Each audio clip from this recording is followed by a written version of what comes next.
বই আপনাদের দিতে পারে সব যা আপনি চান। মানুষের মনন সৃষ্টির গল্পের সাথে যুক্ত আমরা বিজনেস বাংলাদেশ।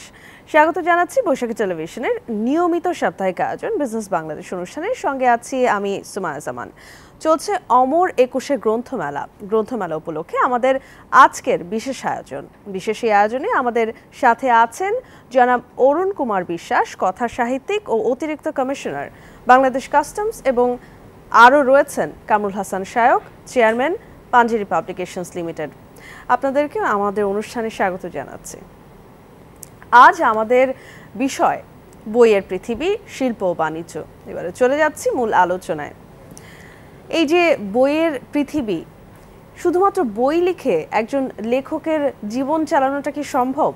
আপনি যে প্রশ্নটি করেছেন এটা নিঃসন্দেহে একটি গুরুত্বপূর্ণ কোশ্চেন। আমরা যদি একটু পাশ্চাত্যের দিকে তাকাই, সেখানে কিন্তু চিত্রটি একটু ভিন্ন দেখব। অর্থাৎ সেখানে অনেক নামজাদা বিখ্যাত লেখক রয়েছেন যারা কিন্তু লেখালেখির মাধ্যমেই জীবিকা নির্বাহ করছেন এবং তাদের জীবনের মূল লক্ষ্যই হলো সারা জীবন ধরে লিখে যাওয়া। কিন্তু দুর্ভাগ্যজনক হলেও সত্য, আমাদের দেশে মানে বাংলাদেশে লেখালেখিকে শুধুমাত্র জীবিকা অর্জনের একটা মাত্র মাধ্যম হিসেবে বেছে নেওয়া এটা রীতিমতো ঝুঁকিপূর্ণ। এর কারণ দুটো। প্রথমত, আপনি লিখছেন, আপনার পাঠক কেমন বেইজ তৈরি হলো, পাঠক আপনাকে নেবেন কিনা, নিচ্ছেন কিনা, বা যদি নিয়েও থাকেন সেটা কতদিন ধরে আপনার প্রতি সেই পাঠক অনুরক্ত থাকবে, বা বিজনেসের ভাষায় বললে যদি বলি কাস্টমার লয়্যালটি, সেরকম লয়াল পাঠক আপনার থাকবে কিনা, এটি একটি বিষয়।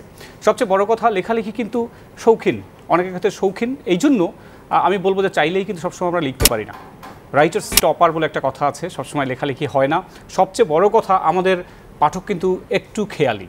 আমি তাদের প্রতি শ্রদ্ধা রেখেই বলি, পাঠক সবসময় যে আপনার সাথে থাকবেন, আপনার সাথে নিয়ে চলবেন এমনটি নাও হতে পারে। এবং এটি বলাই বাহুল্য যে বাংলাদেশে আমাদের হুমায়ুন আহমেদ ওনার কথা যদি বাদ দেই, তারপরে কিন্তু আমরা কাউকে এভাবে দেখিনি যে শুধু লিখেই জীবিকা নির্বাহ করছেন। সেই অর্থে আমি মনে করি না যে বাংলাদেশে এখনও সেই অবস্থা তৈরি হয়েছে যে শুধু লেখালেখি করেই তার জীবিকা নির্বাহের ব্যাপারটি ভাববেন। আমি মনে করি যে একজন লেখকের পক্ষে অবশ্যই সম্ভব। যেমন দেখেন, আমি বইয়ের দুনিয়ায় যদি আমরা বিচরণ করি, যেটা অরুণদা বলছিলেন যে পাশ্চাত্যে অনেক উদাহরণ আছে, কিন্তু আমাদের দেশে খুবই সীমিত। সেটি একমাত্র আমরা হুমায়ুন আহমেদকেই আমরা দেখেছি। আমাদের মেইন যে সমস্যাটা সেটি হচ্ছে, আমরা যারা লিখছি এবং আমরা যারা প্রকাশ করছি, প্রকাশক এবং লেখক এবং পাশাপাশি পাঠক, এই তিনজনের যে একটি কেমিস্ট্রি, এই কেমিস্ট্রিটা প্রফেশনালি সেইভাবে বাংলাদেশে এখনও তৈরি হয়নি, একটি পরিণত জায়গায় এখনও পৌঁছেনি বিষয়টি। লেখকের সাথে প্রকাশকের একটি রসায়ন, লেখক প্রকাশকের সাথে পাঠকের আরেকটি রসায়ন। এবং আজকে আমরা যে পৃথিবীতে বাস করছি, এটা কি একটি বিশ্বায়নের পৃথিবী, হাতের মুঠোয় পৃথিবী। আমরা যারা লিখছি, আমরা কিন্তু আমার পাঠককে চিন্তা করছি না।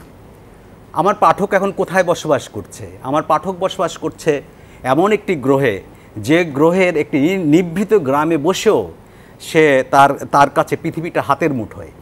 সে যখন ভাবে এই মুহূর্তে আমি পৃথিবীর সেরা একটি সায়েন্স ফিকশন পড়তে চাই, মুহূর্তে সে মোবাইল চাপ দিলেই কিন্তু সেরা সায়েন্স ফিকশনটা পড়ার সুযোগ তার তৈরি হয়ে যাচ্ছে। সেই জায়গায় যখন পাঠকের চাহিদা তৈরি হচ্ছে, পাশাপাশি কিন্তু লেখক কম্পিটিশনে পড়ে যাচ্ছে। লেখক কিন্তু বাংলাদেশের আসপেক্টের, বাংলাদেশের যে কন্টেন্টের কোয়ালিটি, এই কন্টেন্টের কোয়ালিটির কম্পিটিশনে থাকলে হচ্ছে না তাকে। সে কন্টেন্টের কোয়ালিটির কম্পিটিশন হচ্ছে বিশ্বায়নে। সারা পৃথিবীর যারা লিখছেন তাদের কন্টেন্টের সাথে তাকে কম্পিটিশনে পড়ে যাচ্ছে সে। একইভাবে সেই কন্টেন্টের অভাবে প্রকাশকও কিন্তু বই প্রকাশের ক্ষেত্রে এবং সেটিকে সেই জায়গায় পৌঁছানোর ক্ষেত্রে, পাঠকের উপযোগিতার জায়গায় পৌঁছানোর ক্ষেত্রে সেও কিন্তু সংকটে পড়ছে, প্রতিযোগিতায় পড়ছে। আপনাকে আমি একটি ছোট্ট পরিসংখ্যান দিয়ে বুঝাই কিভাবে সম্ভব। এবছর ফোর্বস ম্যাগাজিন, যেটি সারা পৃথিবীর বিভিন্ন পেশার মানুষদের একটি তালিকা দেয় যে শীর্ষে কে অবস্থান করে, কোন পেশায় কে অবস্থান করছে, সেই তালিকায় আপনার লেখকদের তালিকায় আছেন জেমস পিটারসন। জেমস পিটারসন এক বছরে উপার্জন করেছেন $89 মিলিয়ন। দ্বিতীয় অবস্থানে আছেন জন গ্রিন। তিনি মাত্র 6টি উপন্যাস লিখে তিনি আছেন দ্বিতীয় অবস্থানে এবং তার উপার্জিত অর্থের পরিমাণ হচ্ছে $26 মিলিয়ন। তৃতীয় অবস্থানে আছেন ভেরোনিকা স্মিথ, তিনি আছেন $25 মিলিয়ন, মাত্র 3টি ট্রিলজি, মানে 3টি বই লিখে, এই ট্রিলজি লিখে তিনি 25 মিলিয়ন। লেখক, পাঠক, প্রকাশক, এই যে 3 জায়গার বিষয়গুলো নিয়ে, পেশাদারিত্বের বিষয়গুলো নিয়ে আমাদেরকে ভাবতে হবে, চিন্তা করতে হবে, গবেষণা করতে হবে। পাশাপাশি আমরা যারা প্রকাশক আছে, আমাদের অনেক দায়িত্ববোধ আছে এখানে। আমরা প্রকাশকরা এখনও পেশাদারিত্বের যে পরিণত জায়গা যেটা, সেই জায়গায় এখনও আমরা সেভাবে পৌঁছতে পারি না। আমরা যদি বই প্রকাশের সাথে সাথে এটা প্রমোশন করতে হবে, এটা ডিস্ট্রিবিউশন করতে হবে সারা বাংলাদেশে, বইটাকে যেন ঠিকমতো নিকটস্থ লাইব্রেরিগুলোতে বইগুলো পাওয়া যায়, পাঠক যেন সহজে বইটা পেতে পারে। এই যে বিষয়গুলো, যে বই সঠিকভাবে পাঠক উপযোগীভাবে বইকে তৈরি করা, বইকে সীমিত দামের মধ্যে রাখা, বইয়ের ডিস্ট্রিবিউশন ঠিকমতো হাতের নাগালে পৌঁছে দেওয়া, পাশাপাশি এটা প্রমোশনাল অ্যাক্টিভিটিস যেটার মাধ্যমে পাঠককে জানিয়ে দেওয়া। এই যে 4 রকমের কাজ আছে এখানে, মূলত বেসিক 4টা কাজ আছে। এই কাজগুলোকে আমরা যদি ঠিকমতো না করি প্রকাশক হিসাবে, তাহলে কিন্তু টোটাল কেমিস্ট্রিটা আমরা পরিপূর্ণ করতে পারছি না। এবং আমি যেমনটি বলছিলাম জনাব অরুণকে আমি বলতে চাই যে আসলে এখন এই মুহূর্তে, আপনি নিজেও একজন লেখক, এখন এই মুহূর্তে কতজন মানুষ আসলে প্রস্তুত রয়েছে লেখালেখিকে জীবিকা হিসেবে নেবার জন্য? আমি ওনাকে ধন্যবাদ দিয়েই বলতে চাই, উনি আমাকে আসলে একটি স্বপ্নের জগৎ দেখিয়েছেন এবং ওনার কথার মধ্যে কিছু সেলফ কন্ট্রাডিক্টরি এলিমেন্টস আছে, আপনি নিশ্চয়ই বুঝতে পেরেছেন। সেটা হলো এরকম যে উনি পাশ্চাত্যের কথা বলেছেন। একটা বিষয় বুঝতে হবে আপনার কাছে এই ডেটা আছে কিনা, যে ইংল্যান্ডে একজন মানুষ গড়ে প্রতি সপ্তাহে বই পড়ে 36 ঘন্টা, ইন্ডিয়ায় একজন মানুষ পড়ে 28 ঘন্টা, দুর্ভাগ্যজনক হলো আমরা পড়ি মাত্র 21 ঘন্টা। সুতরাং আমরা রাতারাতি এখানে আরও কম, আমরা রাতারাতি এখানে কিন্তু পাঠাভ্যাস চেঞ্জ করতে পারবো না। এটা হলো একটি ব্যাপার। কারণ হলো পুঁজিবাদ সব দেশে রয়েছে, প্রযুক্তি যেটা আমরা বলি যে আকাশ সংস্কৃতি, সেগুলো আমাদেরকে বিক্ষিপ্ত করে দিচ্ছে। কিন্তু তারপরেও এসব দেশে কিন্তু আমি যে সমস্ত দেশের নাম করলাম, কিংবা আপনি যদি বলেন অস্ট্রেলিয়া, যদি বলেন আপনি ইংল্যান্ড কিংবা আমেরিকা, সেখানে কিন্তু আমাদের এই সমস্ত প্রযুক্তির সুযোগ কিন্তু যথেষ্ট রয়েছে, বাট তারপরে তাদের পাঠাভ্যাস রয়েছে। অর্থাৎ জাতি হিসেবে আমরা এখন কিন্তু সেইভাবে পাঠাভ্যাসের মধ্যে নেই। অর্থাৎ আমরা যে স্বপ্ন যেটা আমাদের শায়ক ভাই দেখালেন, সেটা আমরা দেখতেই পারি, কিন্তু এই স্বপ্নটা কিন্তু বাস্তবায়ন এখনও পর্যন্ত আমার কাছে মনে হয় সুদূর পড়া হতো। কারণ আমরা কিন্তু অনেস্টলি তেমন একটা নাম কিন্তু করতে পারিনি যার বই এখন লক্ষ কপি তো দূরের কথা, 50,000 কপি পড়ে। হ্যাঁ, হুমায়ুন আহমেদের পড়ে, এরকম সুযোগ কিন্তু নেই। সুতরাং আমাদের বাস্তবতা বিপর্জিতভাবে চললে হবে না। তবে একটা কথা আমার ভালো লেগেছে যে উনি একজন প্রকাশক এবং বাংলাদেশের একজন স্বনামধন্য প্রকাশক। উনি যেভাবে স্বপ্নটা দেখতে চেয়েছেন, যদি আমরা সবাই পাঠক এবং লেখক এই যে মিথস্ক্রিয়াটা যদি হয়, আমি মনে করি যে হয়তো একদিন আমরা এরকম একটা পাঠক বেস তৈরি করব, প্রচুর পাঠক আসবে এবং সেই সাথে একটা গুণগত মানসম্পন্ন লেখা আমরা পাবো। একমাত্র তখনই আমি মনে করি যে হয়তো কেউ সাহস করে লেখাকেই জীবিকা হিসেবে বেছে নেবে। এই জায়গায় আমি অরুণদার সাথে একটু যুক্ত করি। সেটি হচ্ছে যে উনি যে কথাটি বলেছেন যে আমাদের সেই প্রেক্ষাপট, যে আমেরিকা বলেন, লন্ডনে বলেন, অস্ট্রেলিয়া বলেন, চীনে বলেন, জাপানে বলেন, হ্যাঁ, এখানে কিন্তু খুবই গুরুত্বপূর্ণ একটি পয়েন্ট, সেটি হচ্ছে reading society, strong reading society. যে পাঠাভ্যাস তৈরির মধ্য দিয়ে একটি প্রজন্ম, এমন প্রজন্ম তৈরি হবে যারা মানে বই নির্ভর হবে, বইয়ের পাঠাভ্যাস, মানে বই পড়ার আন্দোলন, এটার মধ্যে একটা সোসাইটি গড়ে উঠবে। যে পাঠাভ্যাস আন্দোলন যেটি, এটি কিন্তু আসলে রিডিং সোসাইটি বিনির্মাণের একটি আন্দোলন। এই ক্ষেত্রে সরকারি এবং বেসরকারি উদ্যোগটা খুব জরুরি। যে আমাদের পাঠাভ্যাসের জন্য যেমনিভাবে আমরা আন্দোলন করব, মানুষকে পাঠের জন্য নিবেদিত করব, পাশাপাশি এই পাঠাভ্যাসটা যখন তৈরি হবে আমার পাঠকদের, আমার একটা রিডিং সোসাইটি যখন তৈরি হবে, রিডিং সোসাইটি তৈরির পাশাপাশি এই পাঠক কিন্তু চাবে ভালো ভালো কন্টেন্ট, চাবে ভালো ভালো লেখার বই চাবে। এই পাঠাভ্যাস তৈরির পাশাপাশি যদি আমাদের দেশের লেখকরা সেই মানের লেখার জায়গায় না পৌঁছতে পারে, তো এই বেনিফিটটা চলে যাবে কিন্তু জেমস পিটারসন, জন গ্রিন, যে জে.কে রলিং, পৃথিবীতে যারা বড় বড় লেখক আছে। যেমন আমি একটা ছোট্ট উদাহরণ দিয়ে বলি, যে আমার পিবিএস নামে একটা চেইন বুকশপ আছে, আমি সেখানে কিন্তু দেখতে পাই এখন হুমায়ুন আহমেদের চেয়ে বেশি বই বিক্রি হয় জন গ্রিনের বই। আমার বুকশপে জেমস পিটারসনের বই বিক্রি হয়, হুমায়ুন আহমেদের চেয়ে বেশি বই বিক্রি হয়। আমরা যত ইম্পোর্ট করছি, সাথে সাথে দেখি যে দ্রুত বিক্রি হয়ে যাচ্ছে। সেক্ষেত্রে আমি বলবো যে আপনি তো একজন প্রকাশক এবং একজন স্বনামধন্য প্রকাশক, সেই ক্ষেত্রে আসলে আপনারা নতুন যারা লেখক আছে তাদের বইগুলো পাঠকের কাছে পৌঁছে দেওয়ার জন্য আপনারা কি করছেন? পাঠকের কাছে পৌঁছে দেওয়ার জন্য অবশ্যই আমাদের ডিস্ট্রিবিউশন চ্যানেল থাকতে হবে সারা দেশে। যেমন আমি অ্যাজ এ পাঞ্জেরি পাবলিকেশনস লিমিটেডের চেয়ারম্যান হিসেবে আমি বলি, এবং আমি ওনার 5টি বই ইতিমধ্যে প্রকাশ করেছি। উনি জলজান্ত প্রমাণ আমার পাশে। ওনার একটি বই প্রকাশ হওয়ার সাথে সাথে শুধু ওনার না, আমাদের যে কোনো লেখকের যে পাণ্ডুলিপিগুলো আমরা সিলেকশন করি এবং প্রকাশ করি, প্রকাশের 72 ঘন্টার মধ্যে 589টা আউটলেট আছে আমাদের সারা বাংলাদেশে, এরা আমাদের ডিলার। 72 ঘন্টার মধ্যে 589টা পয়েন্টে বই পৌঁছে দিই আমরা। আমি শুধু প্রকাশকের পয়েন্ট অফ ভিউ থেকে না, আমি লেখকের পয়েন্ট অফ ভিউ থেকেও জানতে চাই যে আসলে আপনারা আপনাদের নতুন বই পাঠকের কাছে পৌঁছে দেওয়ার জন্য আপনারা কি করেন? এরকম যদি কেউ মনে করে থাকে যে লেখক বই লিখবে, লেখক বইয়ের জন্য প্রকাশক খুঁজবে, আবার বই যখন বেরোবে তখন সেটা বিপণন করবে, এটি লেখকের জন্য একটি অবমাননাকর এবং অসম্মানকর একটা পরিস্থিতি। এবং এক্ষেত্রে আমি আরও বলবো যে এখানে পাঞ্জেরিকে ধন্যবাদ দেই, সেই সাথে হয়তো আরও কয়েকজন প্রকাশককে আমরা চিনি যারা কিনা এই কাজটি করেন। অর্থাৎ শুধু নতুন নয়, যারা মাঝারি বা যে কোনো ধরনের যখন বই বেরোয় তারা এটাকে কিন্তু বিপণনের জন্য চেষ্টা করে থাকেন, শুধুমাত্র ডিস্ট্রিবিউশন চ্যানেল নয়, বিজ্ঞাপনও দিয়ে থাকেন। তবে এখানে আমি আরেকটা জিনিস স্মরণ করতে চাই যে ওই যে হাতে গোনা 4-5টি পাবলিকেশন ছাড়া আর কিন্তু এই কাজটি কেউ করে না কেন? দুটো কারণে। এরা মূলত মৌসুমি পাবলিশার, এটা আমি বলতে বাধ্য। অনেকে আছে মৌসুমি পাবলিশার, এরা কিন্তু কোনো ইনভেস্টমেন্টের মধ্যে নাই। এরা যেটা করে, কোনো সময় আমি যখন প্রথম বই বের করি তখন বলেছে যে ঠিক আছে তোমার পাণ্ডুলিপি ছাপা হবে, এত টাকা দাও। এটা কিন্তু সত্যি, এটা কিন্তু আমার এরকম পীড়াদায়ক অভিজ্ঞতা আছে। অর্থাৎ যারা এইটাকে শিল্প হিসেবে না নিয়েছে, শুধু বাণিজ্য হিসেবে নিয়েছে, তাদের পক্ষে কিন্তু এই বিপণনের জন্য বিজ্ঞাপন দেওয়া কিংবা ডিস্ট্রিবিউশন চ্যানেল খোলা, এটাকে মেনটেন করা, এটা রীতিমতো কঠিন। এবং যেটা হয়, যার ফল পড়ছে কিন্তু আমাদের লেখকদের উপরে। অনেক লেখককে আমরা চিনি যারা যথেষ্ট সম্ভাবনাময় লেখক হিসেবে আবির্ভূত হচ্ছিলেন, কিন্তু যেহেতু এই কম্পিটিশনে টিকতে পারছেন না। এবং আরও একটা মজার ব্যাপার বলি যে এখনও কোনো পাবলিকেশনস, স্বনামধন্যই বলবো তারা শুধুমাত্র যারা প্রতিষ্ঠিত লব্ধ প্রতিষ্ঠিত লেখকদের জন্যই কিন্তু টাকা খরচ করছেন, পত্রিকায় বিজ্ঞাপন দিচ্ছেন।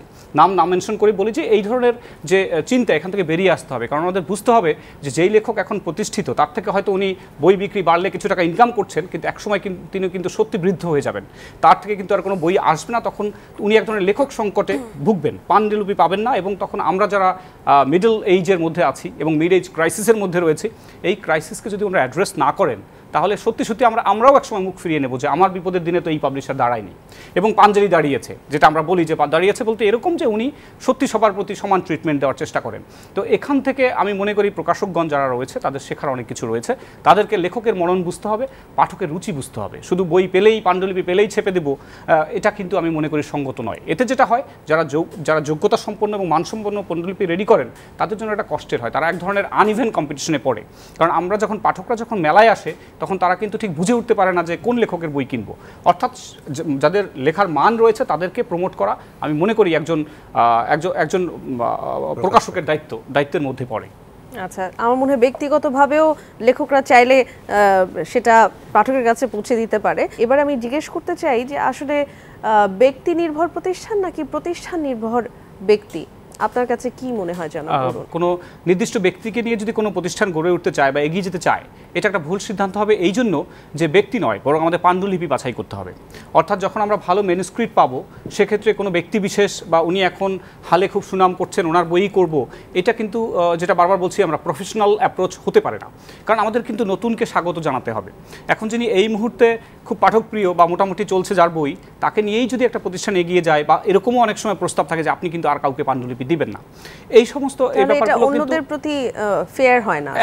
একদমই না, বরং অনেকেরই কিন্তু ইচ্ছে হয় যে পাঞ্জেরি থেকে একটা বই বের হোক। কথার কথা আমি একটা উদাহরণ দিয়ে বললাম, কারণ পাঞ্জেরির একটা প্রফেশনালিজম আছে, তাদের ভালো ডিস্ট্রিবিউশন চ্যানেল আছে। এখন যদি পাঞ্জেরি যদি এরকম মনে করে যে না, সবাই যেহেতু আমাকে সমীহ করছে, আমিও একজন বিশিষ্ট রাইটারের বই শুধু করব, উনি অন্য কোথাও যাবেন না, তাহলে কিন্তু সেই শিল্পসম্মত ব্যাপারটা হলো না। অর্থাৎ আমরা নতুনকে কিন্তু স্বাগত জানালাম না, এবং অন্যরা যে ভুলটা করছে কেউ যে এখন তারা লেখক সংকটে ভুগছে। অর্থাৎ তাহলে কিন্তু আমি মনে করি যে এই দেশ জাতি সেভাবে মননশীলভাবে গড়ে উঠবে না, এবং একটা ফেয়ার ট্রিটমেন্ট সেটা কিন্তু আমরা লেখক গোষ্ঠী পাবো না। আমি মনে করি যে এটা কখনোই কোনো দীর্ঘমেয়াদী কোনো পরিকল্পনা হতে পারে না। বই নির্বাচনের ক্ষেত্রে আপনারা প্রফিট মেকিং কতটুকু? প্রকাশনা প্রথমত শিল্প, দ্বিতীয়ত বাণিজ্য। হ্যাঁ, শিল্পের কমিটমেন্টটা এখানে যদি আমার ঠিক না থাকে, তাহলে প্রকাশনা বিজনেসে সে মননশীল ব্যক্তিদেরকেই এই প্রকাশনা ব্যবসায় আসতে হবে, যিনি প্রথমত বিশ্বাস করেন এটি একটি শিল্প, দ্বিতীয়ত একটি বাণিজ্য। এটাকে সাস্টেইন করার জন্য অবশ্যই এটা একটি বাণিজ্যিক কার্যক্রম থাকবে, কিন্তু প্রথমত তার কমিটমেন্ট শিল্পের জায়গায় তার একটা কমিটমেন্ট থাকতে হবে। বই নির্বাচিত করেন প্রকাশকরা এবং মানে কোন জিনিসটা আসলে গুরুত্ব দেন তারা, বা আপনারা কি মনে করেন যে কোন জিনিসটা গুরুত্ব দেওয়া উচিত তাদের?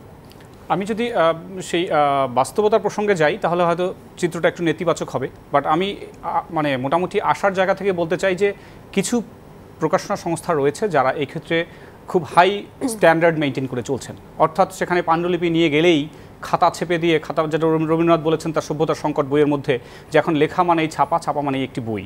তো এটা যেন একটা ছাপাখানার একটা মানে প্রকাশনা নয়, এটা ছাপাখানার শিল্প। এটা যখন হয় তখন কিন্তু আমাদের আসার কোনো জায়গা থাকে না। তো আমাদের এই যেটা উনি বললেন আমাদের শায়ক ভাই, যে এটাকে প্রথমত একটি শিল্প, আর্ট, ওয়ার্ক অফ আর্ট এই হিসেবে নিতে হবে, যে আর্টিস্টিক যে ব্যাপারটি সেখানে একটা স্থেটিক্সও এসে যায়, নান্দনিকতা। অর্থাৎ সেখানে শুধু একটা ভালো লেখা যেমন বাছাই করতে হবে, তারপর সেটা প্রোডাকশনের একটি ব্যাপার আছে, প্রোডাকশন ওয়াইজ সেটা কেমন, আপনি আমি যারা যখন পাঠক হিসেবে যাই সেটি হাতে নিলে পরে আমাদের কী অনুভূতি হয়, সেই যে নতুন বইয়ের গন্ধ।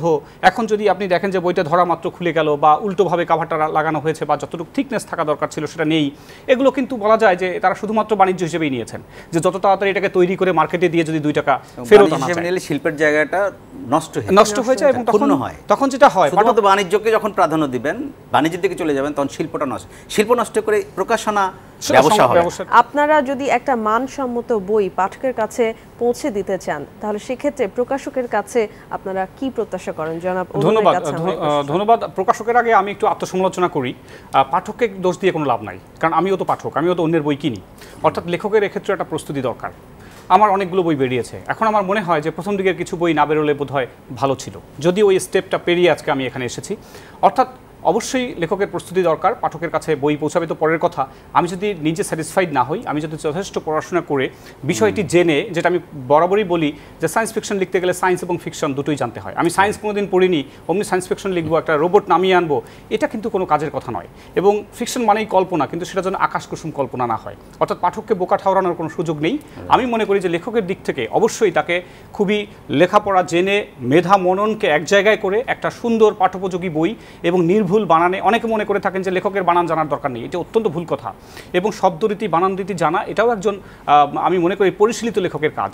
এবং সেটা যখন হবে তখন আমি মনে করি যে আমাদের পাঞ্জেরির মতো এরকম যারা প্রথিতযশা সংস্থা রয়েছে তারা সেই পাণ্ডুলিপি তুলে নিতে দ্বিতীয়বার দ্বিধা করবেন না। সুতরাং পাঠক তখন একজন ভালো লেখককে পাবেন এবং উনি খুশি, মানে একটা খুশির আনন্দ নিয়ে উনি বইটি কিনে অবশ্যই বাড়ি যাবেন। একই প্রশ্ন আপনার কাছে। একইভাবে অরুণদা বলছিলেন যে অনেক লেখকই মনে করেন যে এডিটিং, প্রুফ রিডিং এটা আমার জানার দরকার নেই, কিন্তু ওনারা আসলে বোকার স্বর্গে বাস করছেন। অরুণদা যেটা বলেছেন এটাই রাইটলি বলেছেন। সারা পৃথিবীতে ইন্টারন্যাশনাল স্ট্যান্ডার্ড হচ্ছে লেখক নিজেই তার বইয়ের এডিটিং 90% কমপ্লিট করেন। এই তথ্যটা কিন্তু জানা আমাদের খুবই জরুরি। যখন একজন লেখক জানবেন যে সারা পৃথিবীর চিত্রই হচ্ছে বইয়ের এডিটিং 90% লেখক নিজেই করেন, বাকি 10% কিন্তু প্রকাশকের জায়গা থেকে এডিটিং হয়। কারণ একজন লেখকের তার মগজের সব জায়গায় লেখনের A to Z থাকে। কোন জায়গায় তিনি কি পরিবর্তন করবেন বা কোন জায়গাটি তিনি ভুল করেছেন, এটা তিনি যত সহজে বুঝবেন, আরেকজন কিন্তু এটার অন্তর্নিহিত বিষয়াবলীর মধ্য দিয়ে কিন্তু আরেকজন ভ্রমণ করতে পারেন না। এডিটিংটা খুবই জরুরি এবং খুব কঠিন একটি কাজ। আশা করছি যে লেখক এবং প্রকাশক মিলে এই শিল্পকে আরো এগিয়ে নিয়ে যাবে, নতুন লেখকরা এগিয়ে আসবে, এই প্রত্যাশা নিয়ে আমরা আমাদের আজকের আলোচনা এখানে শেষ করতে চাচ্ছি। আপনাদেরকে অনেক অনেক ধন্যবাদ আমাদের এই অনুষ্ঠানে আসার জন্য। আপনাকে ধন্যবাদ। আপনাকে ধন্যবাদ। দর্শক, এই ছিল আমাদের আজকের আলোচনায়। আগামী সপ্তাহে নতুন কোনো অতিথি এবং নতুন কোনো বিষয় নিয়ে আবার চলে আসবো আপনাদের সামনে। সে পর্যন্ত ভালো থাকুন আর আমাদের সাথেই থাকুন। ধন্যবাদ সবাইকে।